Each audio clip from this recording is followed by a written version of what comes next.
Psalm 2 speaks to us today, echoing through the ages with a message that remains profoundly relevant. It addresses the timeless struggle between human ambition and divine sovereignty. Let's explore its message. Why do nations rage? Why do people plot in vain against the Almighty? This ancient text questions the futility of human defiance against God's ultimate authority. They plot against God and His anointed, conspiring to break free from what they perceive as divine constraints.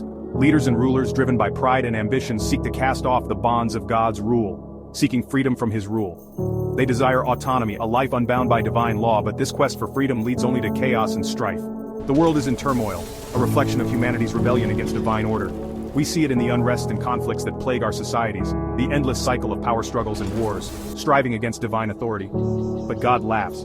In the face of human defiance, God remains unshaken, His plans unaltered. His laughter is not one of mockery, but of supreme confidence in His sovereign will. He has established His king on Zion. Amidst the chaos, God has set His anointed one Jesus on the holy hill of Zion, a symbol of His unassailable kingdom. God's plan remains unshaken. Despite the storms of human rebellion, His purpose stands firm, a beacon of hope and stability.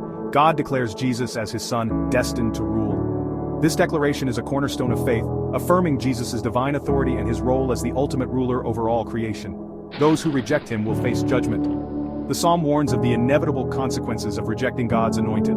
Judgment is not just a distant threat, but a reality that underscores the seriousness of divine authority. The power of Christ's reign is undeniable, a force that cannot be ignored or resisted. His authority is like a roaring lion, commanding respect and awe, breaking opposition like pottery with an iron rod. Therefore, be wise. The imagery of breaking pottery signifies the absolute power of Christ to dismantle any opposition. Serve the Lord with reverence. This call to serve with reverence is a reminder of our place before the divine, urging us to approach God with humility and respect. Blessed are all who take refuge in Him. Leaders bow down, people find hope. In taking refuge in God, we find true blessing and security, a shelter from the storms of life. Take refuge in God's unwavering love. His love is a fortress, a place of safety and peace for all who seek it. What will your response be? Reflect on Psalm 2. This psalm invites us to consider our stance towards divine authority, and to find our place within God's eternal plan. Find refuge in God.